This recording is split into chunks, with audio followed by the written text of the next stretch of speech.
Hello students.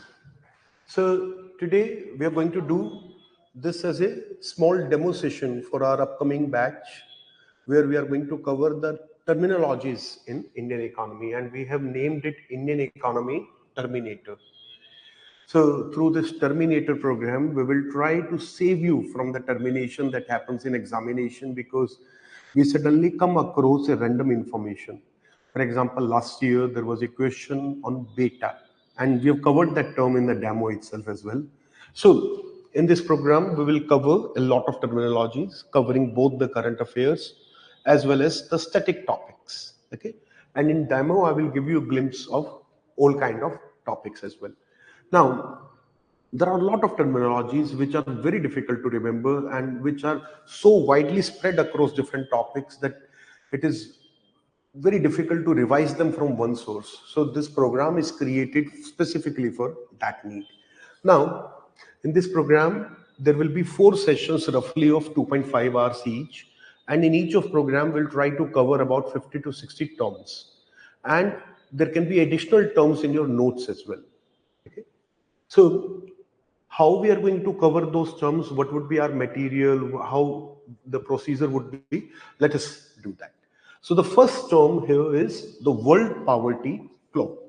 So as you can see in the notes, it is a tool that provides the real-time estimate. So basically, there is an institute in Germany which maintains a world poverty clock. Okay. Now, in examination, question can actually come on that institute as well. So the institute name, for example, is the Federal Ministry of Economic Cooperation and Development of Germany. Okay, and it is International Fund for Agriculture Development. So these are the two bodies which maintain this fund. So likewise, there can be different details which are very important in context of certain terms. So in the context of this one, what is the criteria used? Which is the institution running this program or this rating or index? That is very important. And what is other methodology used, or what is the status according to India, accorded to India, is the key here. So in this case, this is a tool which measures the extreme poverty, that how quickly we are moving to the eradication of extreme poverty. The target is to reduce world poverty to 3% of the population by 2030. So the target is 2030 and to reduce world poverty to 3% of population. This is the information that you have to remember. Okay, question is more likely to come into these facts or the institutions which are maintaining it. Okay, so that also I have mentioned. So for example, I'll repeat: International Fund for Agriculture Development. Similarly, the Federal Ministry of Economic Cooperation and Development of Germany. Now, you do not have to remember these long names specifically. You just have to be able to recognize them in examination. Okay, remembering all such institutions, long list is actually very difficult, and even after memorizing them, things can get wrong. But this is an area where you have to do some hard work, you have to do some repetition and practice, and you can get it correct.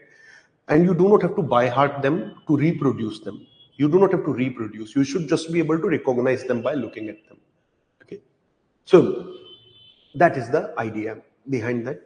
Okay, so 3% poverty by 2030, institutions, and the criteria of extreme poverty is $2.15 per day. The population which is living below is considered extreme poor.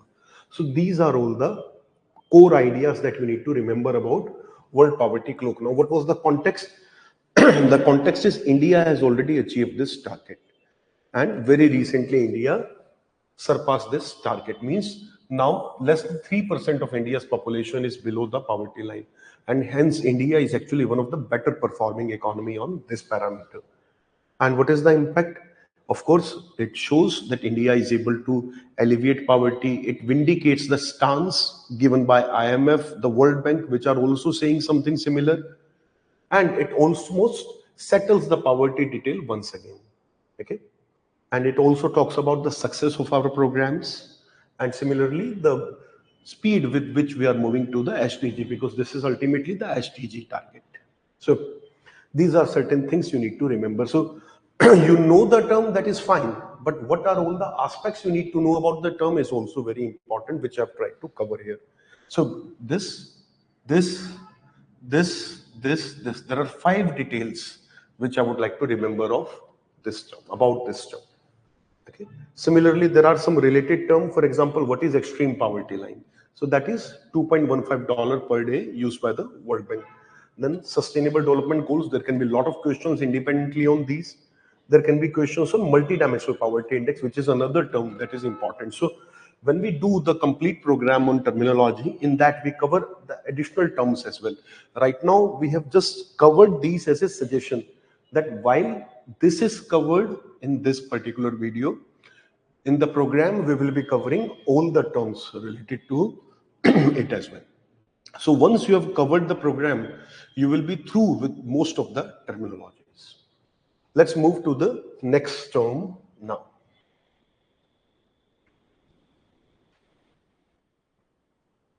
The next term is also very interesting, and it is called reverse flipping. So reverse flipping has come into origin from the term flipping itself. Okay, flipping. So flipping happened when Indian companies switched their headquarters abroad.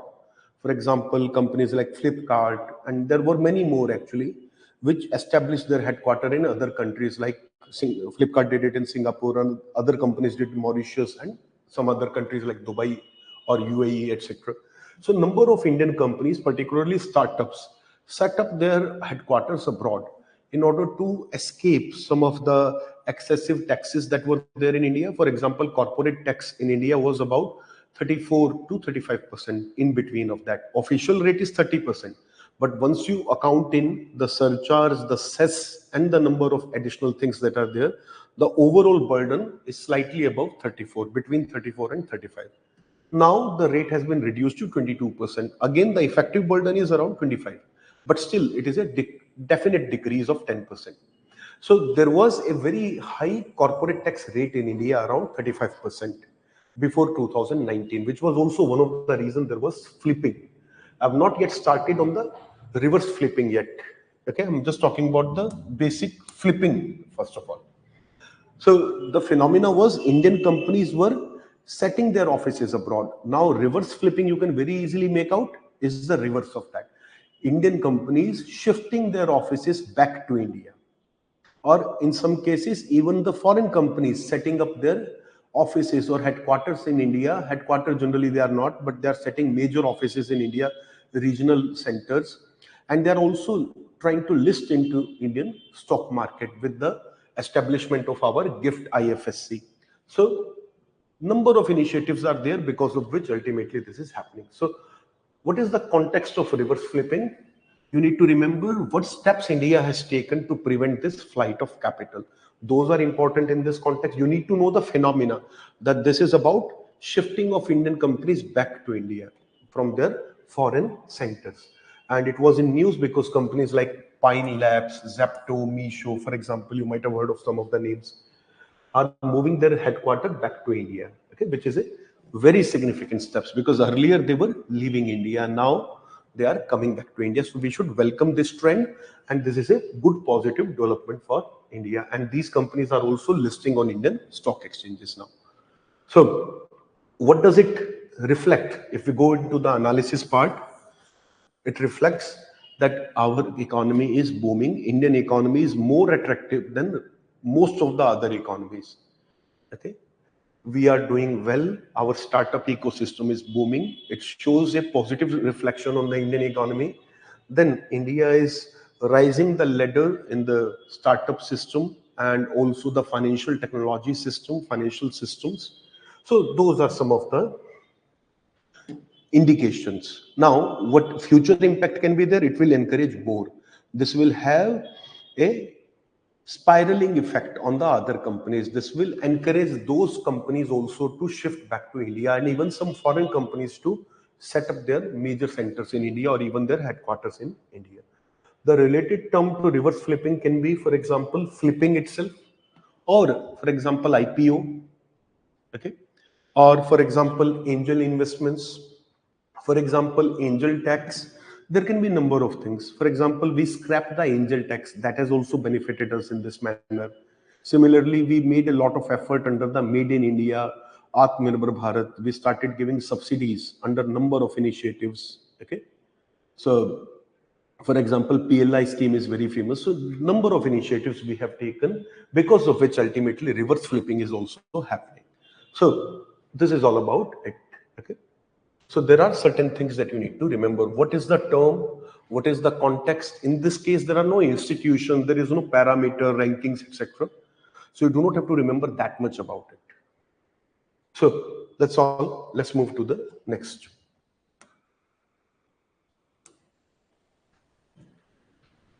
Next term is arboriculture. Now, unlike the other two terms that we have covered, this is not related to some current development or recent development.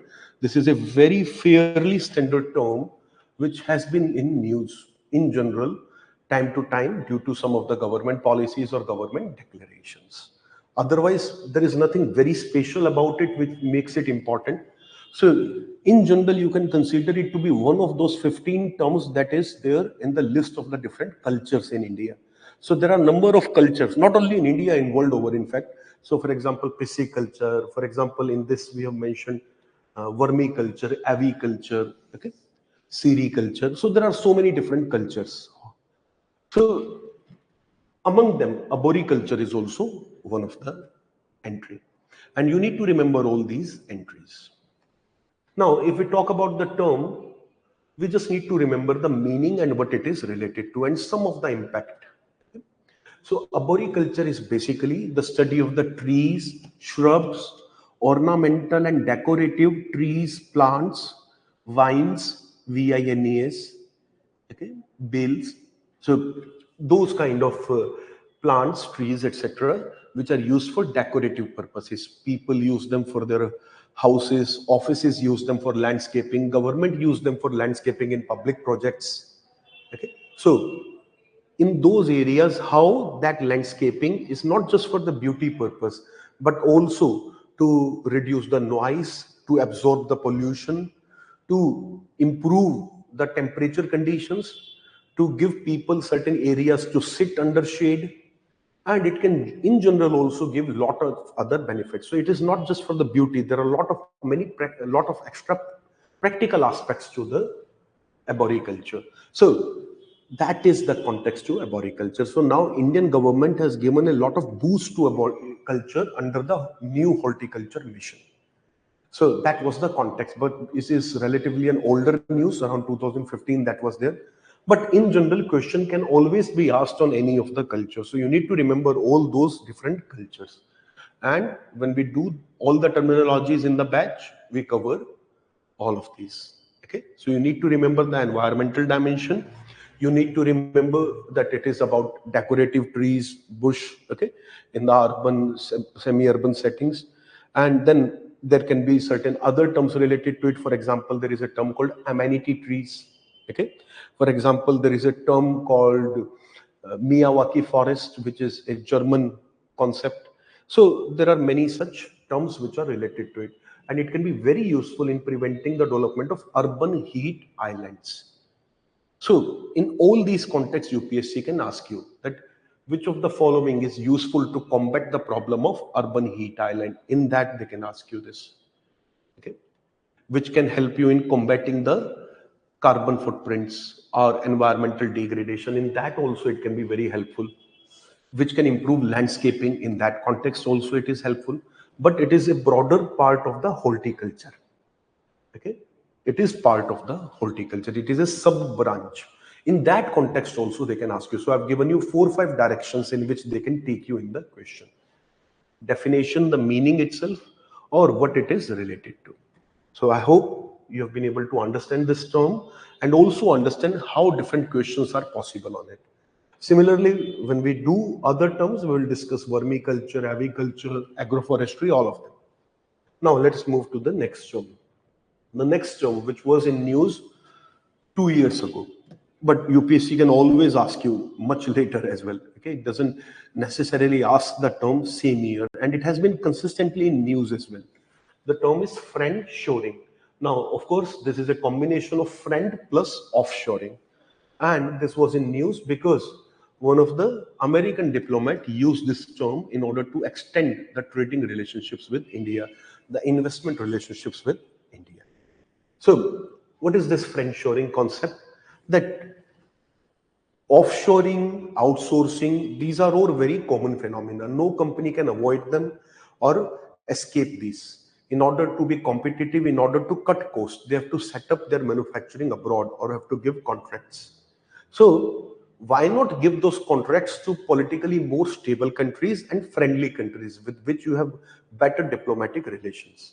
So rather than blindly running to China for all kind of manufacturing, you should look forward to more countries around with which there will be more stability and more leverage of the American government.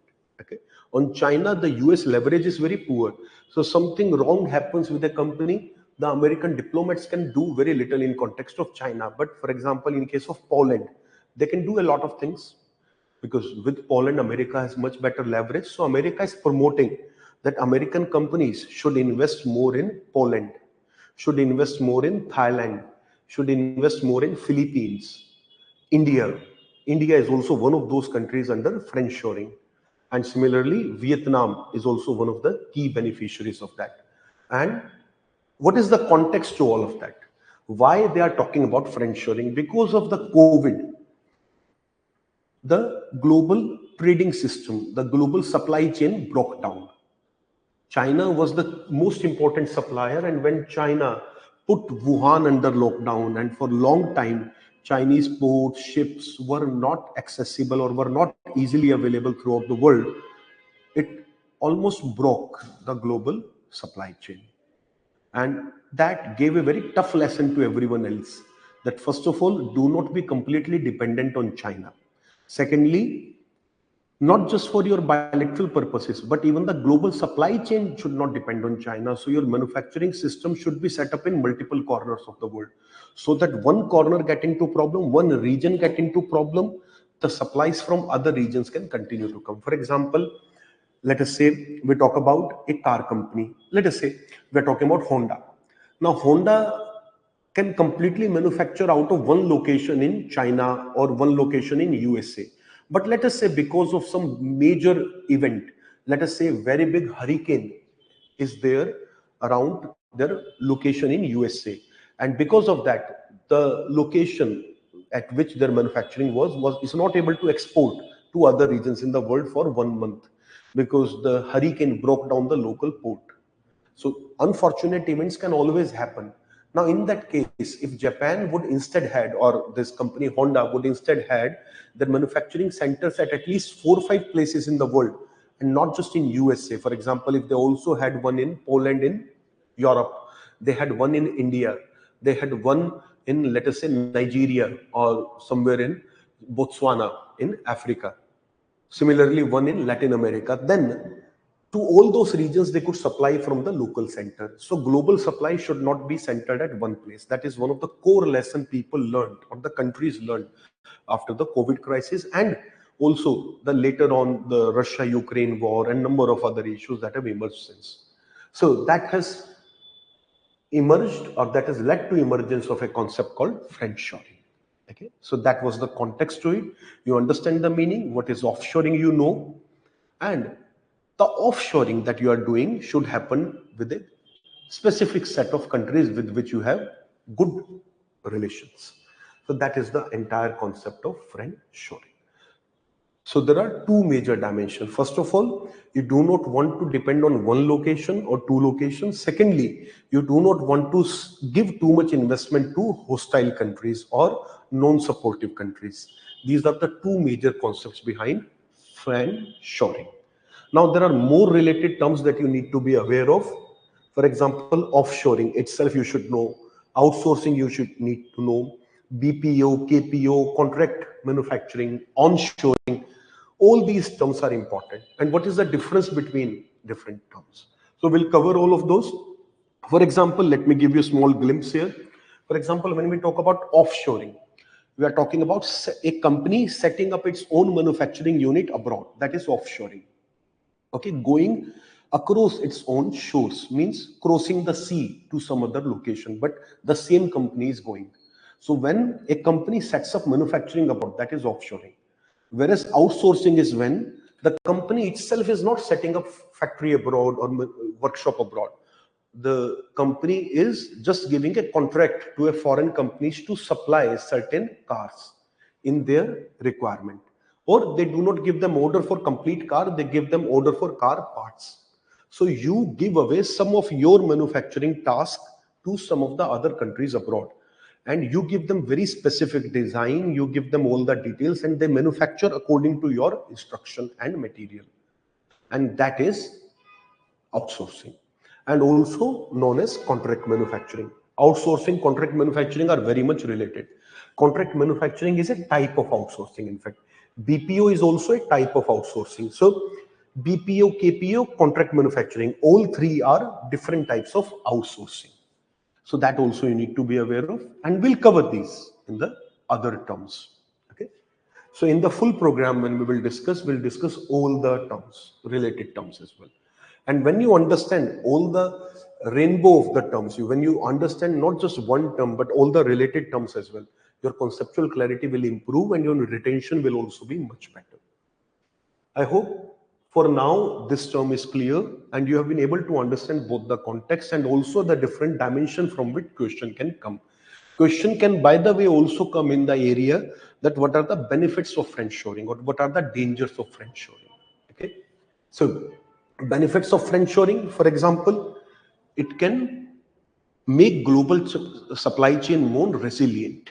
Okay, when you are trying to diversify from one location to multiple location, it can stabilize the global supply chain. For example, that is what we have mentioned here in the impact analysis, supply chain stability. Then global trade dynamics can change. The trade which is dominated by China can change and other countries can also feature in. Similarly, there are other impact. For example, it can also have negative impacts. The foreign policy footprint on the companies can mean that government is interfering too much into private sector. That can be somewhat of a negative outcome as well. So these are the different terms. And I've also discussed many of the related terms. So with which we have covered the topic of friendshoring. Let us move to the next term. The next term is finfluencer. And as you can very easily guess, it is a combination of financial plus influencer. Now, financial, we understand what is influencer. So social media has brought many changes in our life. One of the major change here is influencer. Certain people who have made career out of social media, they generate huge following on social media, and then they start impacting those people ideas, thought process through their social media activities. Okay, so that is the concept of influencer, social media influencer. Now, if there are certain people who are doing it in the domain of financial information, that is finfluencer. So with the increasing popularity of YouTube, Telegram, number of influencers have emerged. In general, it should be a positive concept that more and more people are explaining the financial things on YouTube, making it simple for people to understand. It is democratizing the financial market education, but it has many negatives as well. So finfluencer has been more of a danger perceived by RBI.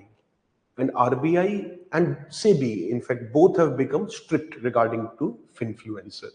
And both of these institutions have said that there are many agencies or many highly influential people who are actually rigging the trade, who are manipulating the trade. So they have a huge following. For example, there are some people who have following of more than 1 million people on their different social media. And then they give calls on social media. Calls in this case in stock market is that they give instruction that today at this time, we all will buy this share. And when we, out of million people, even if 10,000 people buy a particular stock, its price will suddenly rise a lot. And that is how we can drive the price up and then we all exit at that peak. So that is called coordinated buying, and that is illegal according to SEBI. That is manipulation of the stock market. So this coordinated buying raised alarm, and this is rampant through the Telegram groups because it is difficult to screen Telegram information, difficult to control information on Telegram, WhatsApp. On YouTube, still there can be a more tougher platform, protocol, but it is difficult to manipulate. Again, I'm saying manipulate. It is difficult to control the Telegram. So through different mechanisms, people are doing all such things. So there are people who are giving financial information. They are doing good work. There is nothing wrong with them. Okay, they are teaching people about stock market strategies, stock market's dangers, stock market benefits. So all of that is good. But then there are people who give specific stock suggestion and also suggest timing. Those kind of people are now restricted by SEBI. There is a new protocol for them that they first of all cannot give a specific time or date of investment in their suggestion. They can give a pick of stocks, pick of stock. For long time, all the business magazines, economic times, and all the financial experts have been doing through the news channels also. Okay, so all our financial magazines, financial newspapers, and financial news channels, for example CNBC, etc., Bloomberg, etc., these have been giving these type of stock calls that these stocks are hot picks, these stocks are likely to increase. So this type of market report is not wrong. But when you tell people that buy this stock on this date at this time or between this time, then that is a coordinated buying, and that is a big danger. And that is what SEBI is against. Okay, so you understand now the meaning of influencer. They are individual with huge following, and they are offering financial advice, which is not wrong as such. And they are also giving insight on the budgeting, investing. Again, nothing wrong so far. Property, cryptocurrency, etc. Problem is when they try to manipulate the trade or when they give wrong information. Another worrying trend by SEBI is that some people take money from some companies to promote their stocks. That is also fraud. That is in the problem of, or in the category of insider trading, which is also a economic crime or economic offense. So number of financial influencers have come under the radar of RBI and SEBI, and handful of them have also been arrested. So that is all which is going on regarding finfluencer. Now the impact. The impact is that there is more regulatory scrutiny about them, that the SEBI is very strict about them, has introduced guidelines for them. Okay. Similarly, it can also democratize financial knowledge, which is a good thing. It can also give people misinformation, which is a problem. Okay, and then there are, of course, challenges. So these are all the aspects related to finfluencers. I hope this is clear. So with this, we have covered the term finfluencer. In this particular case, I do not see a very strictly related term. Okay, so on that part, we do not have much here. The next term that we have is purple economy. So what is this purple economy? About 3 years ago, or little less than 4 years ago, an award was given, and after that award, which was given to the Shanti Raghavan, okay, Enable India's efforts. So she leads an NGO, Enable India, and which is trying to introduce a feminist concept of the economy and economic measurement, under which she has been talking a lot and lot about care economy. And in fact, because of this, care economy was also in news. And the very next year, 21, the same question was also asked on care economy. So that is the context to the news. It is a bit old of a term, but still they can always ask you purple economy. Okay. So what is purple economy? Which is talking about the prioritization of the care economy, the female participation in the workforce, the undervaluation of females' work, their autonomy or their subjugation, both aspects they talk about, and they talk about how we can align them with the broader economic objectives. So female, for example, have lesser autonomy. For example, even when participation of women is relatively okay in many areas. The actual number of units where they have significant impact on decision making, or they have significant interference in the decision making or decision making power, those proportion are very poor. Similarly, female property ownership is very poor, female entrepreneurs are also very less.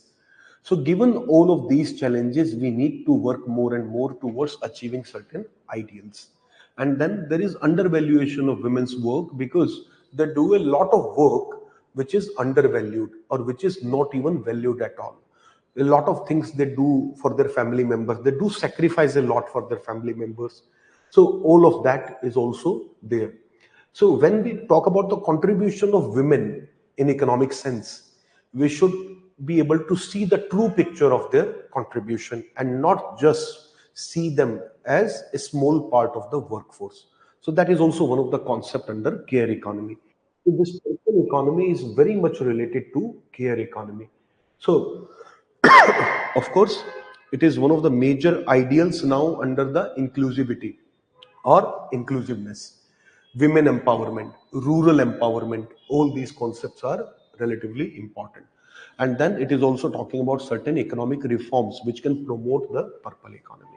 So the likely question for PT are about what it is about, what it is related to, or which of the following can promote the purple economy. Okay, so these type of questions they can ask you, that which of the following steps will promote the purple economy. For example, affirmative action for increasing the women representation in STEM courses. So this type of option, for example, would be a correct option which can increase the size of purple economy. Or there is another term that you need to remember here. Okay, so just like there is a term green GDP, there is another term related to it. This I'm leaving it to you. Okay, try to think about it, answer it in the comments. Okay, I want to see how many of you are able to link it. Okay, there is one term which has GDP in it and which is very much related to it. So these are different terms that are related to purple economy, for example, care economy, feminism, etc. One term I have not mentioned here. I had written that term, but I've rubbed it. Okay, so you can see there is comma here. There was one more entry here, which was removed later on. So, anyways, this I'm leaving to you. I hope the topic is clear. Not too many aspects are there for a PT question. This can also be asked as a mains question as well, because there is a lot of analysis in this. They can ask you to link government schemes also. They can ask you about the development so far. So those are the aspects for mains question. Nonetheless, let us move ahead. So the next is fund of funds. The name should be very clear itself. So it is a concept under which, okay, so it is a concept under which the central fund is created by government or some agencies, and that fund do not directly give loan to people or businesses. Those funds invest into other funds which then give money to people. So it can be compared to refinancing. Okay, so you create some institution. For example, fund of fund is important in Indian context for the startups. Government of India in 2022 created a fund of fund for the startups. Now, these fund of funds will not directly give money to the startups. They are basically going to give money to other organizations which fund the businesses. For example, SIDPI, Small Industries Development Bank of India. So they finance other agencies. Okay, refinancing agencies, and through them businesses will get loans. So here the idea is that there are startups, there is MSME, which both need a lot of financial support. There are different agencies which give funds to them, and we call these agencies development banks or term lending institutions.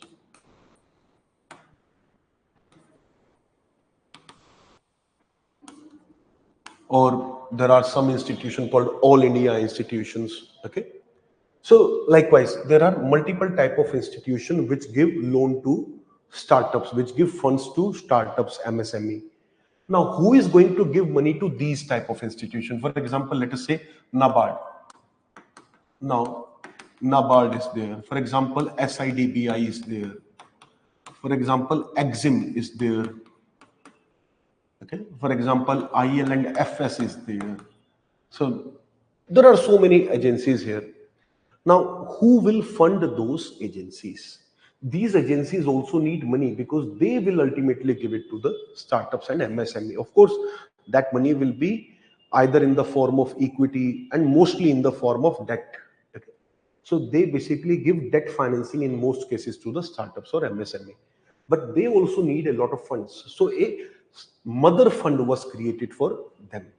That is the concept of funds of fund.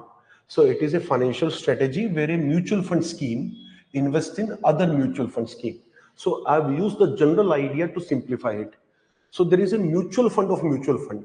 A mutual fund invests into different stocks. Let us say I do not create a mutual fund, but I create a portfolio which put different money in different mutual funds. For example, I create a portfolio of 100 rupees. Out of 100 rupees, 8 rupees in SBI, let us say priority fund, 13 rupees in HDFC MSME fund, 30 rupees in ICICI startup fund. Okay. For example, 30 rupees in SBI energy fund. Okay. Another, let us say, remaining money somewhere else. Okay. 19 rupees in banking fund. So it is a fund which do not directly invest into securities, it invests into funds.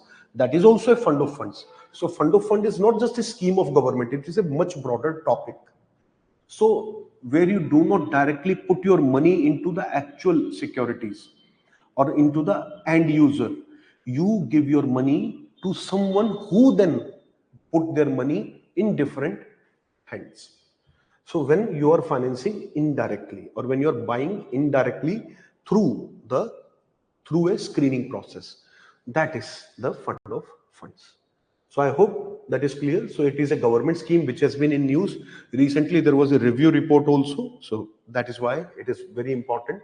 They can ask you the general concept, okay, where it will be generally like a mutual fund. They can ask you the scheme itself. They can ask you the impact also, why we need it or what are the benefits of fund of funds. They can promote the startups. They can create more jobs. They can create more innovation in economy. Then all the points that come with the startups. Then another point is it reduces the dependence on AIF, alternate investment funds. So those alternate investment funds, for example, different venture capital, different FII, foreign institutional investors, different angel funds. Okay, so on different kind of institutions and different third party operators, the domestic companies and startups will have less dependence, because all those companies, while they give you a lot of money and they give you money, I mean, in much easy way than some of the Indian counterparts, but sometimes their strategy is very predatory. They give you money easily in the beginning, but the money is given to you to waste, and later on they can take control of your company if you fail with their money. So I mean, those kind of things are also there, but let us not go into that dimension. Let us strictly keep to fund of funds. So it is like a fund which invests into other funds or other refinancing agencies. Okay, so it encourages the capital flow that we have already discussed, then reduces dependence on the foreign capital and also domestic venture capital, as it is also written here. Okay, and then it also gives particularly the seed capital to many startups. So all of these are important points. There are a lot of other related terms here. For example, mutual funds, AIF, SIDBI and different agencies. So we'll cover these terms also in the complete course. For now, fund of fund should be clear to you. Let us move to the next term. The next term and also the last term in this demo is beta. So beta I've included because it was asked in 2023 UPSC paper and it came completely unexpected. So You do not know a very technical financial term which generally people skip. कि इतना stock market शायद नहीं पूछेंगे. Even that can be asked, and because of that, we have to cover a lot more. Okay, so now when we talk about beta, beta is basically a very small, simple thing. Beta is an indicator which talks about the performance of a particular stock or volatility in this case of a particular stock in relation to the benchmark. For example, let us say we talk about Reliance. So on average, if Sensex increases by 12%, how much Reliance increase? So we take a benchmark. Let us say this is Sensex. It can be Nifty. It can be any other benchmark. So you pick up a benchmark, and according to that benchmark, you see the movement in a particular stock, or you see the volatility in a particular stock. Okay. So if you see the growth of Reliance, whether it is growing at the rate of market benchmark or lower than the market benchmark. For example, if alpha is equal to 1, then Reliance performance is same as the Sensex. Reliance also grow same 12% as Sensex. If alpha is poor, means Reliance give you poor growth compared to Sensex. Okay, if alpha is high, Reliance give you higher growth than the average of the companies. On average, Reliance is performing better than the average market. So likewise, alpha can give you that information. Then beta gives you more information from stability. So growth and stability are both important. Alpha tracks the growth of a stock. Beta tracks the volatility of a stock. Okay, so it is a measure of a stock's volatility compared to the overall market. So on average, Sensex changes per day by 1.5%, and your share changes per day by 0.6%. In this case, you are performing better than the rest of the market. Okay, so that is the idea here. Okay, so beta 1 reflects you are on average performing. Beta higher reflects more volatility, because that means Reliance on average changes more than Sensex every day. In that case, that is about volatility. So higher alpha is good, but when beta is high, that is bad. So alpha should be high, beta should be low.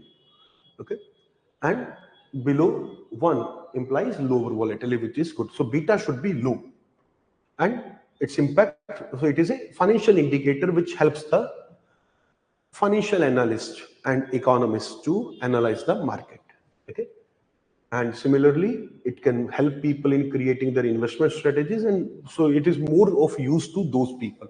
So from analysis part, I do not see many applications being asked in examination.